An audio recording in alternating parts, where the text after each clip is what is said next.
नमस्कार साथियों, mathematics memory में आप सभी का बहुत स्वागत है। मैं हूं आपका दोस्त अतुल जायसवाल और एक नए सेशन के साथ कुछ नए सवालों के साथ आप सबके बीच फिर से उपस्थित हुआ हूं।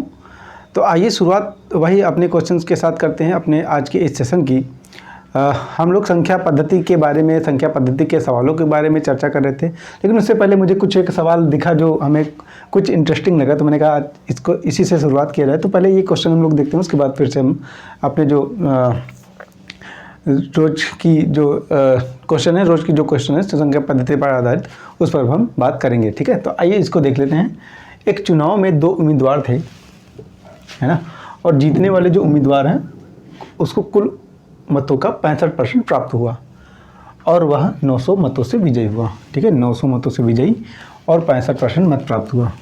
ज्ञात कीजिए कि मतदाता सूची में कितने मतदाताओं का नाम दर्ज है। ठीक है, दो उम्मीदवार हैं, एक को हम पहले तो 100% वोट रहे होंगे वोटर, इतना तो हम मान लें, तभी तो 65% पाया होगा। और दो उम्मीदवारों की चर्चा जब हम करें तो एक को ए नाम दे देते हैं, बी दूसरे को बी। ठीक है, अब एक ने 65% वोट पाए हैं, मतलब 65 पाया है मान लीजिए ए ने, तो दूसरा कितना पाएगा? 100 में से घटा के ही तो हम निकालेंगे, तो मतलब 100 - 65 मतलब 35%, है ना। तो बी को जो मिलेगा वो 35% वोट मिलेगा। अब देखने से लगता है ना कि 35% वाला कम है और 65% वाला ज़्यादा है, मतलब ये जीतेगा। क्वेश्चन में भी हमसे यही कहा जा रहा है। ठीक है, तो जीतने का जो अंतर है वो दोनों के पाए हुए वोट के अंतर, मत के अंतर से ही तो होगा। मतलब 65 में से अगर हम 35 घटा दें, 65 - 35, तो यही जो अंतर होगा वो जीत का अंतर होगा। मतलब 30% वोट से ये ए जीता है ना। दो उम्मीदवारों में से एक ने 65% वोट पाए, दूसरे ने 35% वोट पाए, तो जो जीत का अंतर होगा इन दोनों के अंतर के बराबर ही तो होगा। तो 30% की जो वैल्यू है वो हमें दी जा रही है। मतलब वहाँ यहाँ पे कहा जा रहा है कि वह 900 मतों से विजय हुआ और विजय का जो अंतर है वो 30% है। तो मतलब हम कह सकते हैं कि 30% की जो वैल्यू है वो 900 के बराबर है। और अब हमसे कहा जा रहा है कि मतदाताओं का नाम दर्ज है कितना। तो मतदाता कितने थे भाई? 100%। तो यहाँ से हम 100% की वैल्यू अगर निकालें तो 900/30 × 100। ठीक है, अब यहाँ पे परसेंटेज अगर लगाते भी हैं हम तो ये आपस में कट जाने वाले हैं, तो लगाना या ना लगाना वो आपकी चॉइस पे डिपेंड करता है। 0 से हम 0 काट दें, 3 से काट देते हैं 90 को, 30 × 3 = 90, तो ये बराबर हो जाएगा 30 × 100, मतलब कि 3000 जो मतदाता हैं वो कुल मतदाता थे जिन्होंने मतदान किया था इन दो उम्मीदवारों को वोट देने के लिए, है ना। तो 3000 हमारा जो आंसर है वो सही हो जाएगा। ऑप्शन नंबर जो सी है वो बिल्कुल राइट हो जाएगा, बिल्कुल सही हो जाएगा। तो चलिए बढ़ते हैं अपने पुराने पद्धति की ओर, संख्या पद्धति की ओर, और जानते हैं कि उनके क्या कुछ सवाल हैं जिन पर आज हम चर्चा करने वाले हैं। चलिए देखते हैं अपना सवाल अगला। दो संख्याओं के घनों का अंतर 999 है। संख्याएँ 3:4 के अनुपात में है, तो छोटी संख्या का जो वर्ग है वो कितना है? अब हमारे पास दो संख्याएं हैं, एक तो ए हम माने, दूसरा बी, लेकिन इस पर हम काम ना करें क्योंकि आगे कुछ और भी कह रहा है। वो क्या कह रहा है कि 3 और 4 के अनुपात में है। तो हम कह सकते हैं कि ये 3x है और ये 4x है। ठीक है भाई, ये 3x और ये 4x, 3 और 4x हम कह सकते हैं। अब इसको अगर हम अनुपातिक रूप में लिखें तो ये इतना ही आने वाला है, 3:4 का अनुपात है। ठीक है, तो ये अपने आप में पूर्ण संख्या बन गई, अनुपातिक रूप में नहीं रह गई हैं। अब इन पर हम काम कर सकते हैं। अब कह रहा है कि जो इनके संख्याएं हैं उनके घनों का जो अंतर है वो 999 है।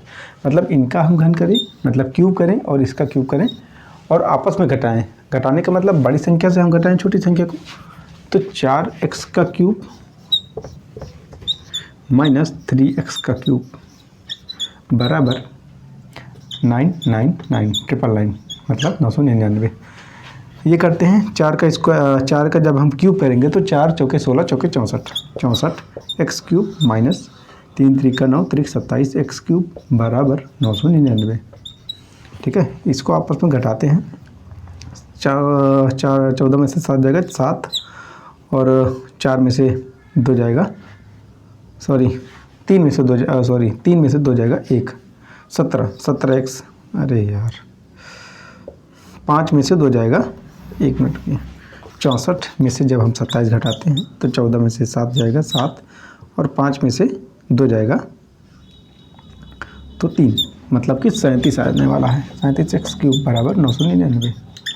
एक्स क्यूब की जब वैल्यू निकालेंगे हम लोग तो 999/37। हाँ, तो अब यहाँ पे इसको इजी करने के लिए आराम से भाग करते हैं इसको। 999 को 37 से डिवाइड करते हैं। एक तो पहली बार 2 बार जाएगा, 37 दूना 74, 5 और ये 2 25। 9 को उतारते हैं, अब देखते हैं कितनी बार जाएगा। 7 7 49, 7 बार जाना चाहिए पूरा पूरा। 7 7 49 और 7 तारीख 21, 21 और 4 25, ये कट जाएंगे, मतलब 27 आंसर आने वाला है। ये 27 आ जाएगा, लेकिन एक्स क्यूब ना कि एक्स की वैल्यू। ठीक है, अब एक्स की वैल्यू अगर हम निकालें, एक्स बराबर क्यूब रूट 27, मतलब एक्स बराबर 3। ठीक है, अब हमसे यहाँ पे कहा जाए कि छोटी संख्या है उसका जो वर्ग है वो कितना है। तो जो छोटी संख्या हमारे पास है 4x और 3x में से ये होने वाली है। तो 3x के बारे में पूछा जा रहा है, लेकिन क्या इसका वर्ग। तो यहाँ पे हम अपने x की वैल्यू का मान रखेंगे, x का मान रखेंगे और अपने आंसर को प्राप्त करेंगे। 3 और x की जो वैल्यू है वो भी 3 है, मतलब 3 का 3 से मल्टीप्लाई करें और स्क्वायर करें। 3 3 का 9, स्क्वायर करेंगे तो 9 9 81। क्वेश्चन इजी था, लेकिन कैलकुलेशन काफ़ी ज़्यादा था, इसलिए थोड़ा सा टाइम लगा। ऑप्शन नंबर जो बी है वो सही हो जाएगा। चलिए लेते हैं अपना अगला सवाल। तो देखते हैं हमारा सवाल। यदि 2 संख्याओं का अनुपात 1:5 हो और उनका जो गुणनफल हो वो 320 हो, तो इन संख्याओं के वर्गों के बीच अंतर कितना होगा, ये हमसे पूछा जा रहा है। 2 संख्याएं हैं, बार बार 2 ही संख्या ली जा रही हैं। ए बी हमने माना है, लेकिन अभी इस पर काम नहीं करेंगे क्योंकि आगे कुछ और भी कहा जा रहा है। जब भी अनुपात आगे दिया हो तो आप थोड़ा सा रुक के काम करें। अनुपात दिया जा रहा है 1:5। ठीक है, तो हम यहाँ पे ए को x लिख सकते हैं और b को 5x।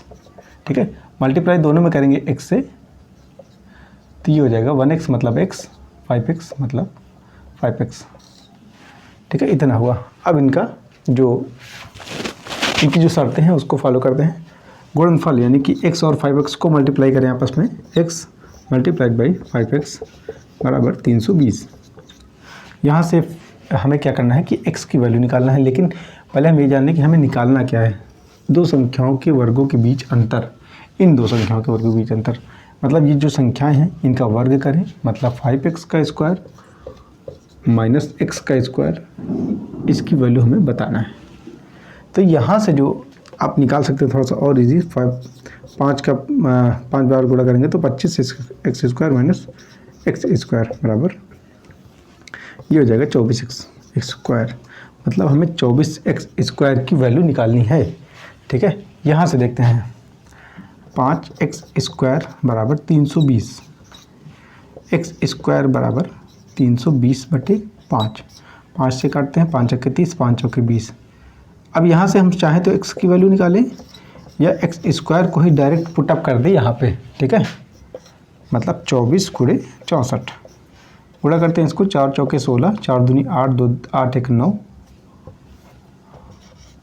6 चौके 24, 6 दूनी 12, 2 14, 6 9 4 13 और 4 1 5 1 1536। ठीक है, आई होप समझ में आ गया होगा आपको। मतलब कि यहाँ से अगर हम x की वैल्यू निकालते हैं तो ये 8 आता। ठीक है, फिर 8 को हम बारी बारी से 5x और x स्क्वायर में रखते हैं, बात वही आने वाली थी। आंसर आपका दोनों तरीके से सेम ही आने वाला है। थोड़ी सी कैलकुलेशन में बचत हो जाती है अगर आप दोनों चीज़ों को सॉल्व करते चलें साथ साथ। तो ये था 1536 हमारा आंसर है। तो आइए बढ़ते हैं आगे और लेते हैं आज का अपना अगला सवाल। विषम संख्याओं पर आधारित हमारा अगला सवाल है। लगातार 4 विषम संख्याओं का योग 208 है, तो सबसे बड़ी संख्या क्या होगी, है ना। एक तो 4 संख्याएं हैं जो कि लगातार हैं, मतलब क्रमिक हैं, और वो भी विषम हैं। तो मैंने आपको क्रमागत संख्याओं के बारे में बताया था कि कोई भी संख्या कहीं से भी अगर आप स्टार्ट करते हैं तो उसकी अगली जो क्रमागत संख्या होती है, क्रमागत, जैसे आप 36 से स्टार्ट करते हैं तो अगली क्रमागत संख्या 37, फिर 38, कितना 39, एक का जो योग है वो होता जा रहा है, एक जुड़ता जा रहा है सभी संख्याओं के बाद। ठीक है, तो ये क्रमागत की बात हुई। अगर मैं यहीं पे लगा दूं कि विषम क्रमागत सम संख्या, सम संख्या की बात करें तो अगर हम 36 लेते हैं तो अगली जो हो जाएगी वो 38, फिर अगली 40, फिर अगली 42, मतलब 2 ऐड हो रहा है ना सब में। और इसी तरह से क्रमागत विषम लें अगर हम, ठीक है, अगर कोई विषम संख्या हम मान लेते हैं 37, तो जो अगली होगी वो 39, फिर अगली 41, फिर अगली 43, ठीक है, इसमें भी 2 ऐड हो रहे हैं, ठीक है। तो अगर हम कोई संख्या मानते हैं क्रमागत में x, तो जो अगली क्रमागत संख्या हमारी मानी हुई हो सकती है वो हो सकती है x+1, ठीक है, ये क्रमागत की बात हुई। अब क्रमागत सम की अगर हम बात करें कि अगर हम इसको पहली क्रमागत सम संख्या माने x, तो जो अगली की जब हम चर्चा करेंगे तो उसमें हमें 1 के बजाय 2 जोड़ना पड़ेगा, ठीक है। ऐसे जब अगली लेंगे तो इसमें भी पहले वाली से 2 अधिक, मतलब 2 और 2 4 जोड़ना पड़ेगा, मतलब 2 तो पहले से ही लिखा हुआ है, 2 और जोड़ेंगे तो 2 2 4 हो जाएंगे, ठीक है। इसी तरह से क्रमागत विषम की बात करें, अगर हमने एक संख्या कहीं की मानी है पहली संख्या, जैसे मान लीजिए 4 विषम संख्याओं के बारे में यहाँ चर्चा की जा रही है, तो अगर हमने पहला माना x, तो दूसरा जो होगा वो x+2 होगा, क्योंकि किसी भी विषम संख्या में जब तक आप 2 नहीं जोड़ेंगे अगली क्रमागत विषम संख्या आपको प्राप्त होने वाली नहीं है, ठीक है।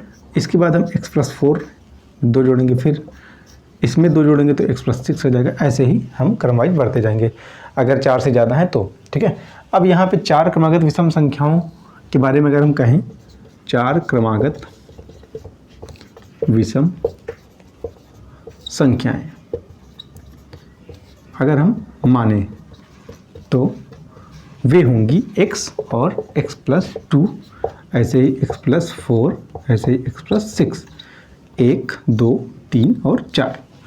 अब आगे बढ़ते हैं। यहाँ पे कहा जा रहा है कि इनका जो योग है वो 208 है, तो इनको ऐड भी करते हैं हम, ठीक है। x plus x+2 plus x+4 plus x+6, ठीक है, बराबर 208। आगे हमसे कह रहा है कि जो सबसे बड़ी संख्या है वो क्या है, तो सबसे बड़ी संख्या आप देख सकते हैं कि यही आपको नज़र आ रही होगी, इसी की वैल्यू हमें ज्ञात करनी है। कभी कभी क्या होता है कि हम सॉल्व करते करते करते x तक पहुंच जाते हैं और फिर अपना आंसर देखने लगते हैं कि आंसर तो मैच नहीं कर रहा है। तो पहले से आप इस चीज़ को नोटिस करके रखें कि हमें निकालना क्या है, ठीक है। अब यहाँ से x की वैल्यू हम निकालते हैं, x x x और x, मतलब कि 4x प्लस 6 और 4 10 तो 12 बराबर 208। 4x बराबर 208 माइनस 12, x मतलब 4x बराबर ये हो जाएगा 196। x की जो वैल्यू है वो हो जाएगी 196/4 बराबर 4 चौके 16, 4 9 36। x की वैल्यू 49 आई। अब यहीं पे हम x की वैल्यू रखेंगे, मतलब x+6 में x की वैल्यू रखेंगे 49 को, तो ये हो जाएगा 49 + 6 बराबर 55। तो 55 ही हमारा अभीष्ट नंबर है जिसकी हमें रिक्वायरमेंट थी, जिसकी ज़रूरत थी। तो 55 जो हमारा आंसर हो जाएगा, ऑप्शन नंबर जो ए है वो सही हो जाएगा। तो ये थे आज के हमारे सवाल आपको कैसे लगे बिल्कुल हमें कमेंट सेक्शन में बताएं, और जो भी कुछ त्रुटियां हैं उनके लिए आप हमें क्षमा करें। कोई भी समस्या हो, कोई भी जो क्वेश्चन है, कोई भी जो सवाल है उसमें आपको कोई डाउट हो तो आप कमेंट सेक्शन में हमें लिखें, और अगर वीडियो अच्छे लग रहे हो तो लाइक करके ही जाएँ। वीडियो को अपने दोस्तों के साथ शेयर जरूर करें। मिलते हैं अगले सेशन के साथ, तब तक के लिए नमस्कार। आप सभी का बहुत बहुत धन्यवाद।